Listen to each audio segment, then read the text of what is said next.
Hi, this is Kendall Boyson, professional life and recovery coach, and you're listening to Encouragementology, the practice of instilling hope. Hi there. Thanks for joining me. On this show, our goal is to dig deep and find the resilience within as we aim to navigate healing with a positive mindset. It is a fact of neurology that the brain cannot be in a state of appreciation and a state of fear at the same time. The two states may alternate, but are mutually exclusive.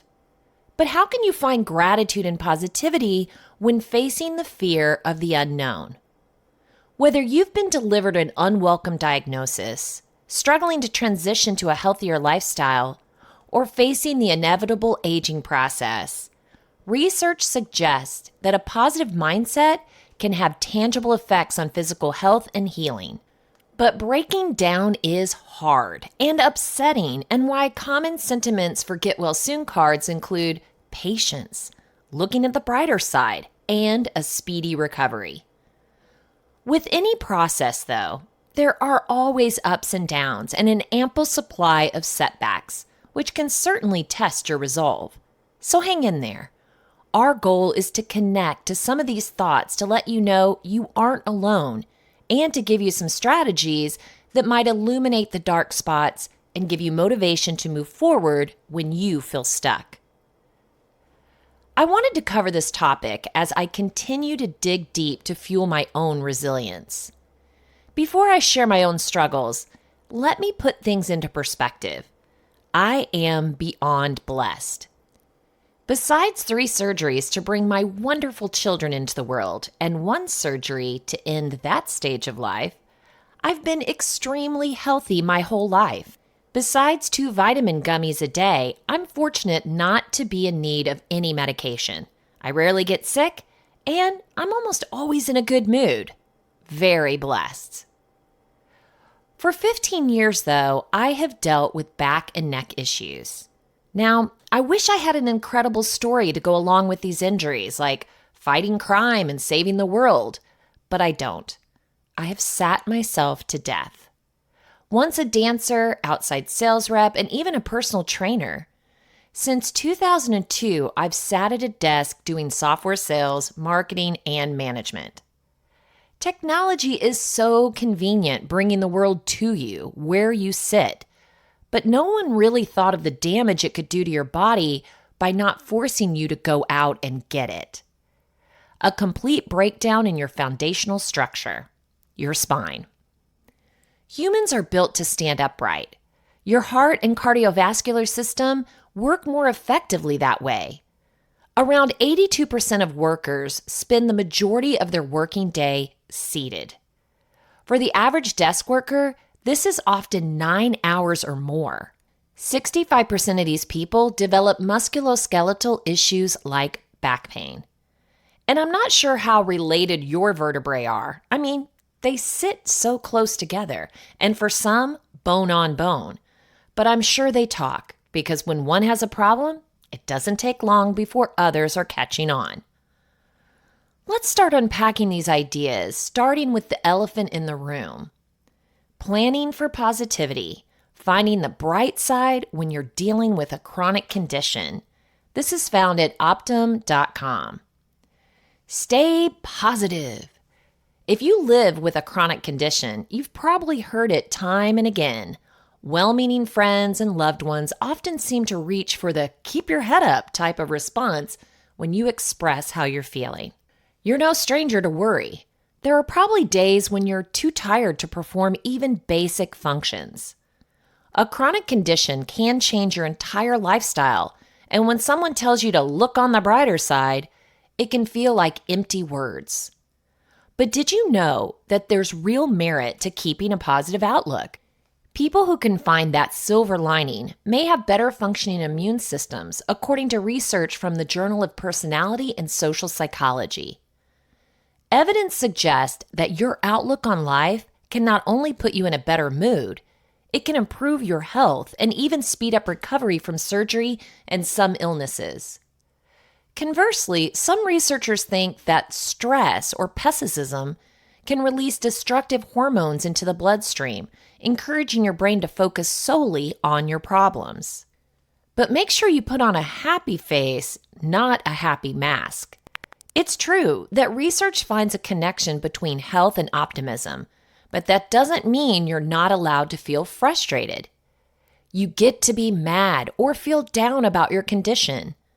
Allow yourself to grieve if you no longer get to do the things that you used to do. Don't let the idea of finding a positive spin invalidate how you really feel. The truth is, for many who are living with a chronic condition, you just aren't feeling the sunny vibes, and that's okay. Angie Ebba, a writer with a chronic condition, said, "On days where my symptoms are especially severe, I don't have the ability to put on a happy face or gloss over the things going on with me. I often worry that if I express the reality of what I'm going through, I'll be judged." How are you supposed to find the positive if you're made to feel guilty for experiencing the negative?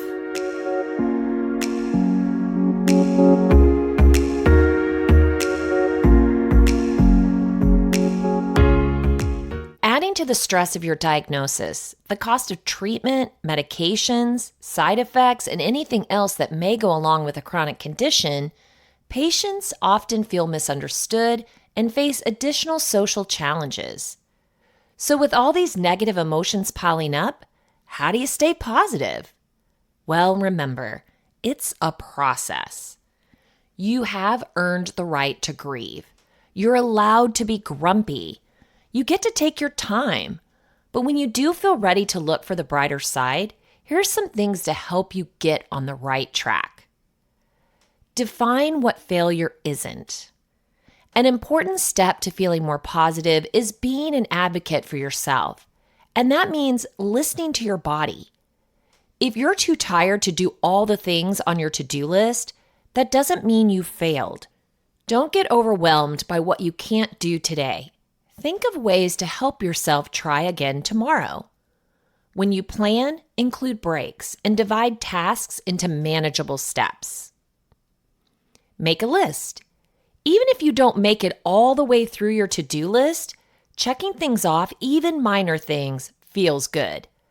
Not only that, but the simple act of making a list can redirect your focus. Thinking about tasks you want to accomplish can even be motivating. Remember, break your list into manageable chunks to avoid feeling overwhelmed. Evaluate your circle. Surround yourself with the right people. The right people are the ones who allow you to feel like yourself. They're honest with you, make you laugh, and leave you feeling good after you spend time with them. Make sure you let them know how to help you. They may not realize that sometimes a reminder to stay positive just isn't what you need. Evolve your tastes.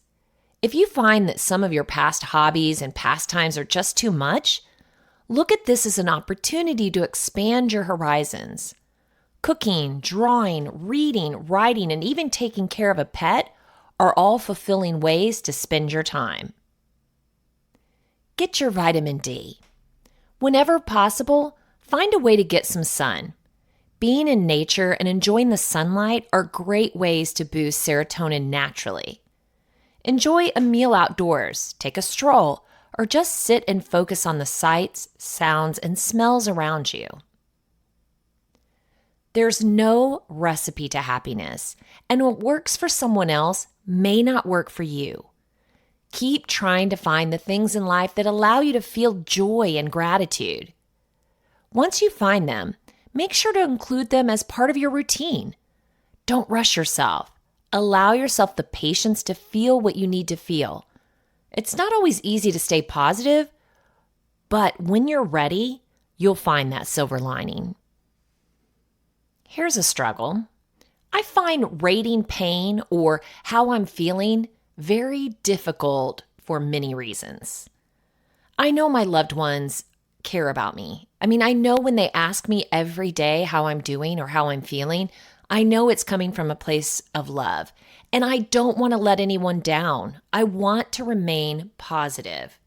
But how do you do that when you're either worse or you don't have any change at all?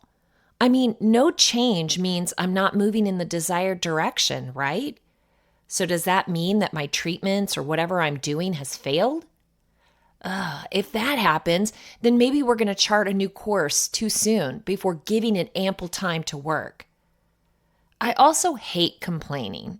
Now, my husband might laugh at that, but seriously, I'm not a complainer. I also have a hard time showing weakness. I mean, I'm an encouragementologist. I'm supposed to be up. I'm supposed to be pouring into other people. How can I be weak and having a bad day and make others feel better? I also know that others are dealing with far more than myself. I see that in my own family, my close friend circle. Anywhere I look, I see that people are dealing with something. And so I feel bad for having a bad day because I know that they're struggling more. And with that comes guilt and shame. Guilt for not taking better care of myself. How did I not know better? How did I not take steps to intercept this type of breakdown in my body? For me, my back issues started in my 30s with a sacroiliac strain. It was so bizarre. I was in great shape. I was probably thinner than I ever have been. I was out and about. I was doing outside pharmaceutical sales. I was in great shape. I was working out, and I stepped out of bed and I had a strain that easily. And within a week, I was hunched over walking like an old woman. For that, I had to go in and I had to get some steroid injections and a steroid pack, I believe is what I took. And I got over that. But I remember something the doctor said. Once you have that strain, you can always strain it again. Well, he was right. I did strain it again. But then throughout those years, I also had a lot of stiffness in my lower back and a lack of mobility. Boy, bending over, we certainly take that for granted when we're able to do it. And now having the stiffness and not being able to really reach things or without pain is difficult. It's a setback, and the lower back pain just continued. Now, I guess I didn't know enough about it then to know that I'm gonna need to make some radical changes in my lifestyle. Instead, I kept working my desk job. Now, I wouldn't say that I lived a sedentary lifestyle by any means. I mean, I'm always on the go, but sitting for a workday and typing at a computer has not done me any favors. I ended up herniating a bulging disc in my back that led to some severe sciatic pain. I dealt with that down my left leg for about a year. When finally I went to the emergency room, not being able to feel my hands or my feet, to find out that it definitely was herniated and it wasn't going back.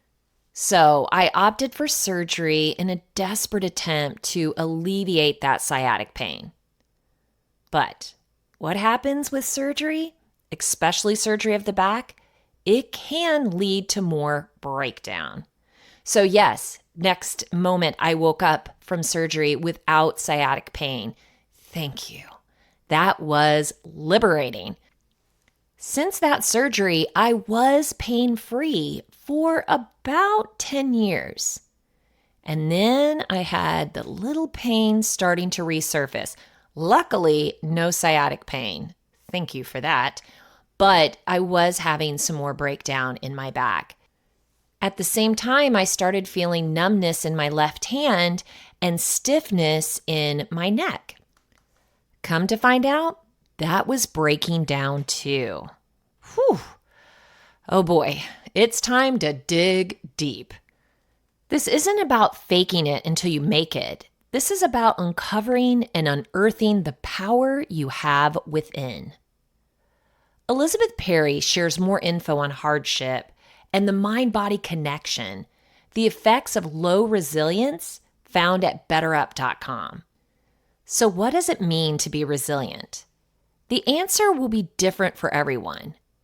We each have our own experiences and overcome challenges unique to our lives. No one walks through life hoping to lose their jobs, have a life-threatening illness, or live through a pandemic. But when adversity strikes, we find a way through it. Perhaps you're currently going through something difficult right now. It may have slashed your confidence, leaving you uncertain about the future. But you're more than capable of resilience. Humans didn't survive thousands of years of being non-adaptable. You carry those skills with you. You just have to let them shine. If you don't, you put yourself at risk for serious health consequences.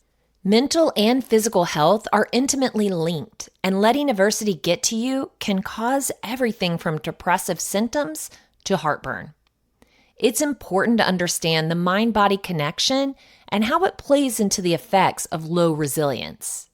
Resilience is a combination of protective factors, including your ability to withstand, overcome, and bounce back from difficult life events.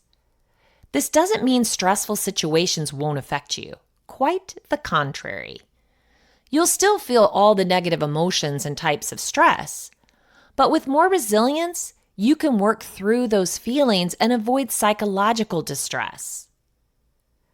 There are 4 types of resilience, each corresponding to a different area of your life. 1. Psychological resilience. It's the ability to motivate yourself to do something difficult. For example, running every day to train for a half marathon, writing a whole book while also working a full-time job. Number 2, emotional resilience. This refers to your ability to conjure positive emotions when you need them, like optimism, curiosity, or joy. Like encouraging your team through a difficult project, making the best of your recovery time after an injury. Number 3, social resilience. This is the ability to reach out to others for help. It's also about being the kind of person who others don't mind supporting. Some examples of this would be asking friends for encouragement before you head into a job interview, considering and accepting difficult advice from people who care about you. And number 4, physical resilience. This refers to the capacity to overcome physical challenges, like beating your weightlifting goal at the gym or helping a friend move a couch down a narrow staircase. Don't call me anytime soon, I'm just saying. Life has many blessings, but you'll never completely avoid hardship. Some challenges will be relatively minor and others may be disastrous.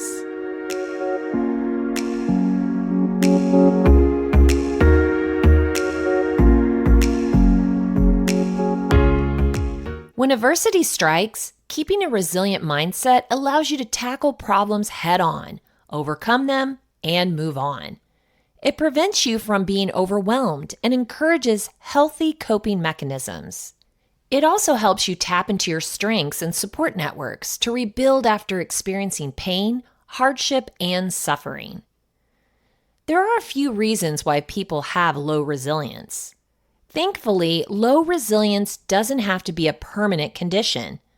With regular practice of mental fitness exercises, you can build resilience and other core psychological resources, just like going to the gym to build strength and physical fitness.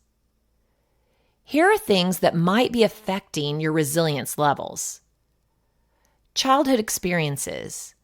Being consistently overwhelmed as a child and lacking a strong support system are good predictors for unhealthy coping strategies and a low tolerance for change. Lack of social support. Even if you had a healthy childhood, you might feel overwhelmed if you don't currently receive emotional validation from loved ones. Your family members, friends, and colleagues should help you feel supported. Unrealistic plans. Setting unachievable goals can set you up for failure and disappointment. Lower resilience often stems from taking on too much, too fast, and setting yourself up for failure. Low self-esteem. If you don't have faith in yourself or your abilities, you're less likely to adapt gracefully to stressful situations. Some side effects of low self-esteem also include mental illness such as anxiety, stress, loneliness, and an increased likelihood of depression. Emotional regulation. If you've never learned how to process your emotions or seek help to work through them, you're more likely to be overwhelmed when challenged. Low resilience often leads to higher levels of stress, which is why both conditions share similar symptoms. These include behavioral changes like changing your eating habits, smoking, drinking, or other substances, avoiding colleagues, friends, and family, overreacting to minor problems. You may also experience emotional symptoms in reaction to adverse events like being irritable, mood swings, anxiety, disappointment with yourself, tearfulness or aggression, lack of motivation, low energy levels. From a physical standpoint, you may experience fatigue, nausea, muscle pains and aching, and palpitations. Your cognitive functions may also take a hit, leading to indecision, easily losing concentration, having difficulty remembering, being easily confused. Low resilience increases your susceptibility to stress. This, in turn, can lead to long-term health consequences.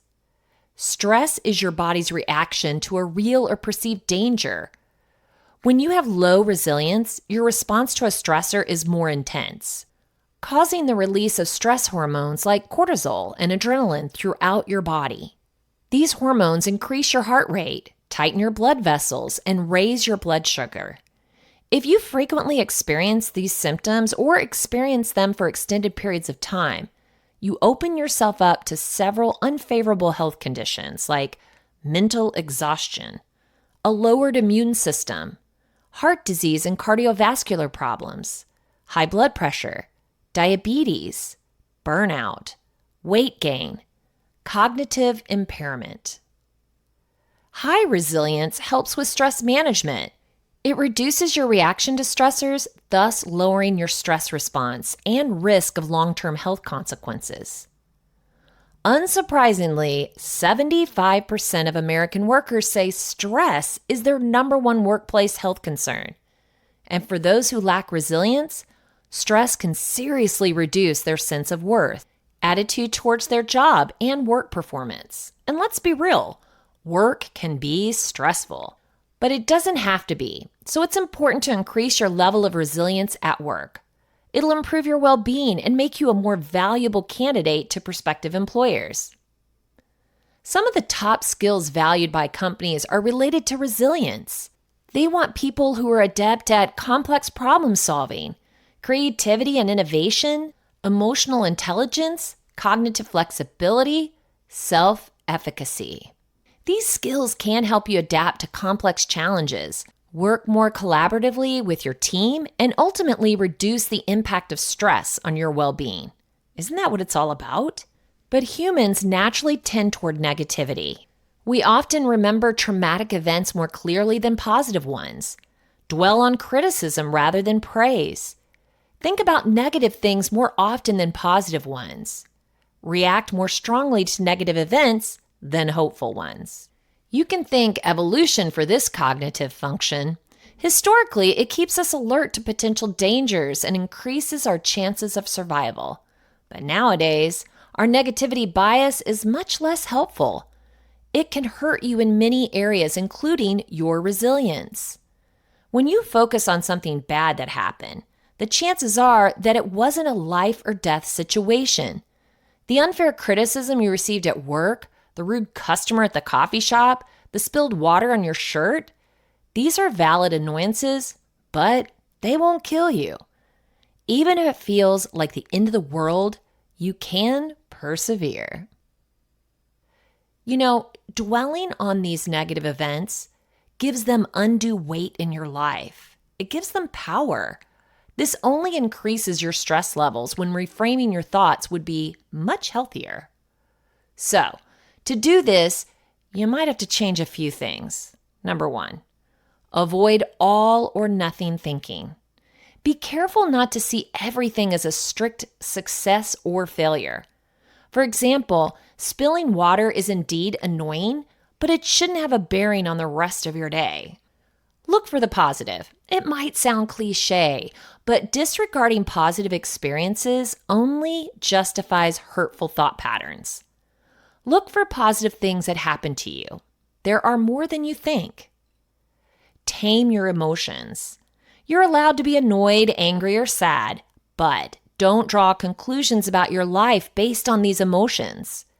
Like most feelings, they will drift away as quickly as they came. Don't jump to conclusions. It's easy to make assumptions, but you likely don't have the details to accurately assess the situation. So next time someone cuts you off on the highway, try to think of the whole picture. Their anger has more to do with their own issues than yours. Practice self-compassion. Negative thoughts harm no one more than you. You can acknowledge a bad day while also letting it go. Removing negativity from your mind is an act of self-care. And focus on what you can control. The world is full of things you can't change, so it's no use dwelling on them. Instead, focus on what you can change. This will help you feel more empowered and optimistic, improving your resilience. You'll invariably encounter hard times on the road to resilience. It's a part of life. But by building resilience, you can gracefully take on the challenges that come your way. I don't want another surgery or to take pain medication. So here I sit with 6 herniated discs, 2 bulging discs, several annular tears, a cyst on my spine, and a lifetime of activity to go. So where do I go from here? Chronic back pain is pain that persists beyond 3 months. It's tightly associated with pain management. Not healing or regenerating, but tolerating and relieving pain.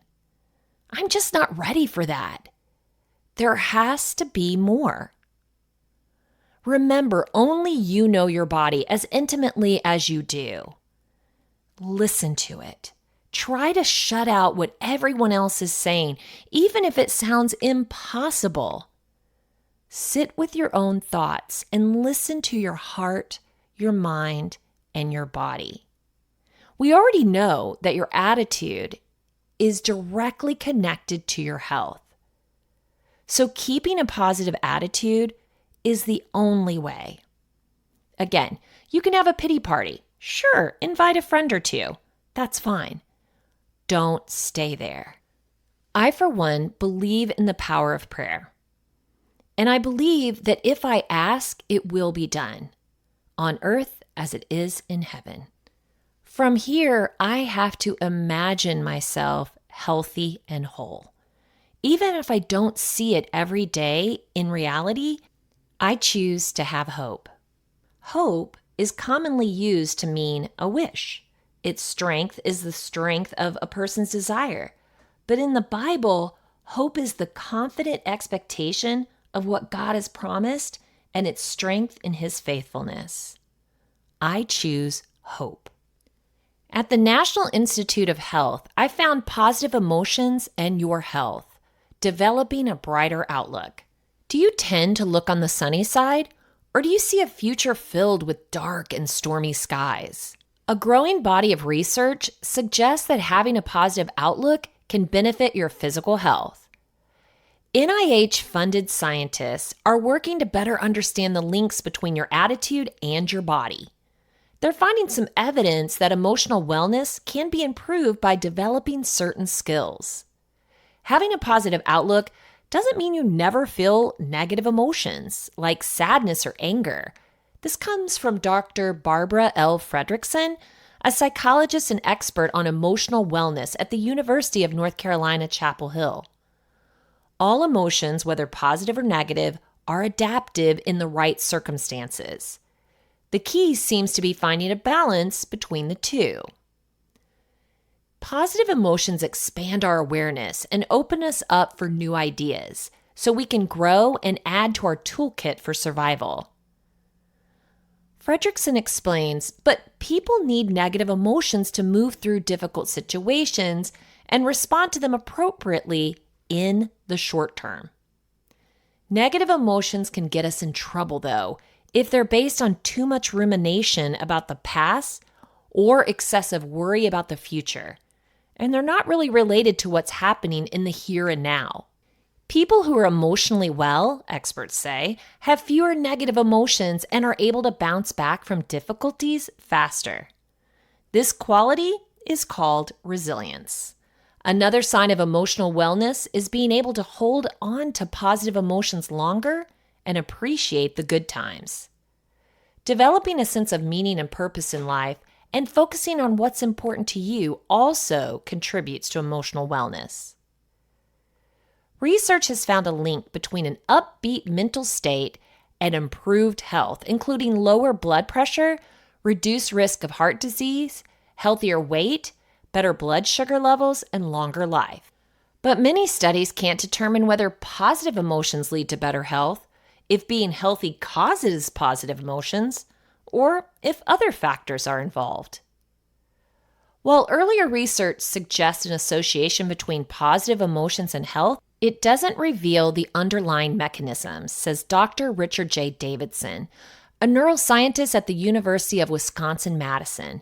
To understand the mechanisms, I think it will be crucial to understand the underlying brain circuits. By using brain imaging, Davidson and others have found that positive emotions can trigger reward pathways located deep within the brain, including in an area known as the ventral striatum. Individuals who are able to savor positive emotions have lasting activation in the ventral striatum. The longer the activation lasts, the greater their feeling of well-being is. Continued activation of this part of the brain has been linked to healthful changes in the body, including lower levels of a stress hormone. Negative emotions, in contrast, can activate a brain region known as the amygdala, which plays a role in fear and anxiety. We've shown that there are big differences among people in how rapidly and slowly the amygdala recovers following a threat, says Davidson. Those who recover more slowly may be more at risk for a variety of health conditions compared to those who recover more quickly. Among those who appear more resilient and better able to hold on to positive emotions are people who have practiced various forms of meditation. In fact, growing evidence suggests that several types, including meditation, cognitive therapy, and self-reflection, can help people develop the skills needed to make positive, healthy changes. Research points to the importance of certain kinds of training that can alter brain circuits in a way that will promote positive responses. It led us, Davidson said, to conclude that well-being can be considered a life skill. If you practice it, you can actually get better at it. In one study, Davidson and his colleagues found changes in reward-related brain circuits after people had 2 weeks of training in a simple form of meditation. These changes, in turn, were linked to an increase in positive social behaviors like increased generosity. Fredrickson and her colleagues were also studying meditation. They found after 6 weeks of training in compassion and kindness meditation, people reported increased positive emotions and social connectedness. The mediation group also improved functioning in a nerve that helps to control heart rate. The results suggest that taking time to learn the skills to self-generate positive emotions can help us become healthier, more social, more resilient versions of ourselves.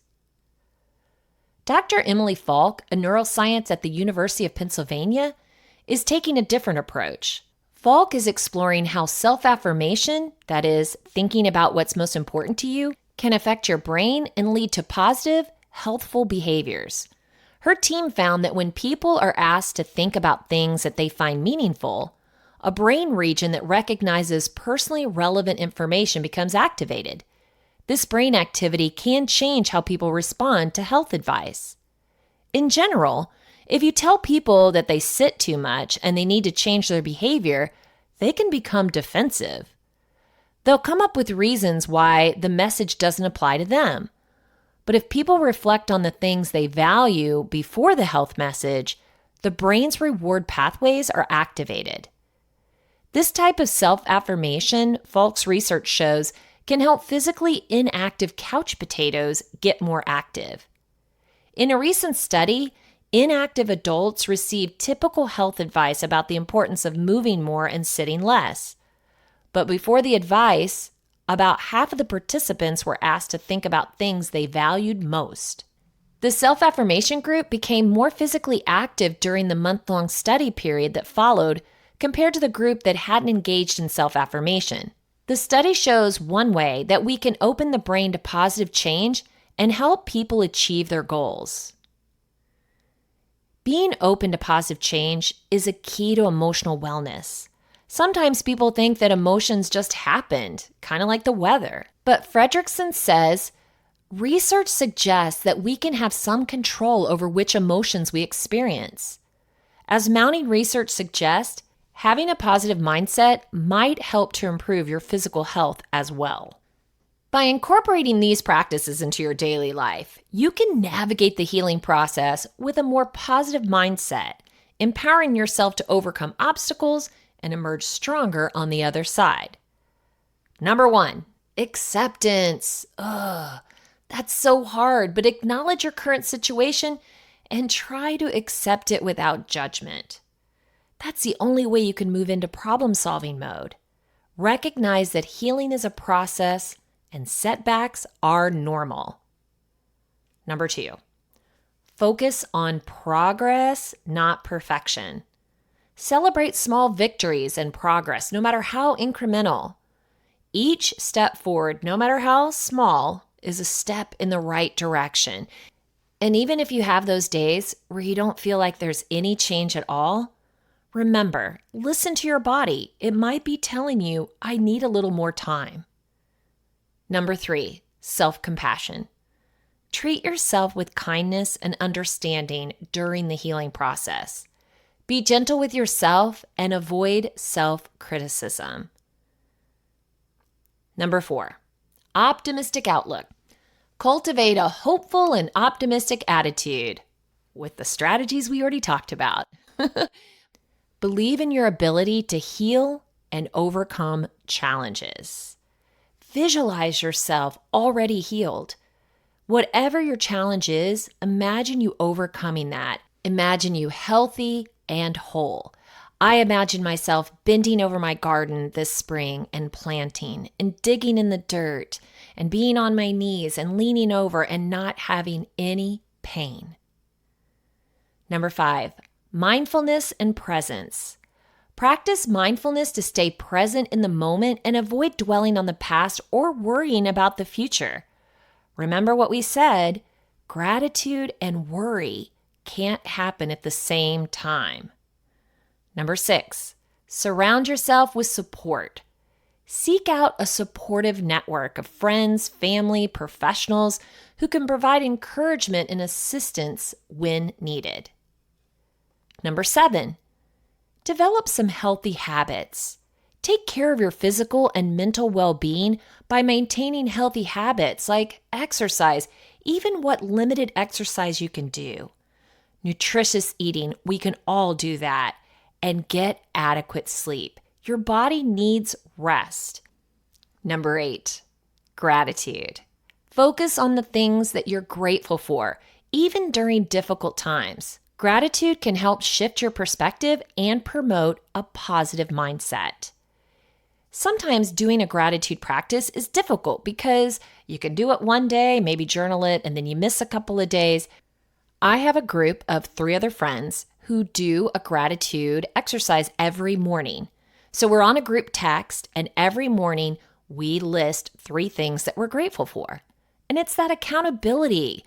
You know, even when I don't have anything to write or I get up thinking, oh gosh, I got to do that, your mind is shifting. Because if it doesn't easily come to you, that's the important part of gratitude. You're digging deep to find it, all the while changing your mindset. Number 9, visualization and affirmation. Use visualization techniques and positive affirmations to envision your healing journey and reinforce your belief in a positive outcome. Today, I am healed. I will have a wonderful day. I will be full of positive energy, pushing me in the right direction, mind, body, and spirit. Number 10, seek professional help. Don't hesitate to seek professional support if needed, whether it's therapy, counseling, or medical treatment. A trained professional can offer guidance and assistance tailored to your specific needs. There's many things out there versus surgery and pain medication, so I'm not stopping my search just yet. And I hope you won't either.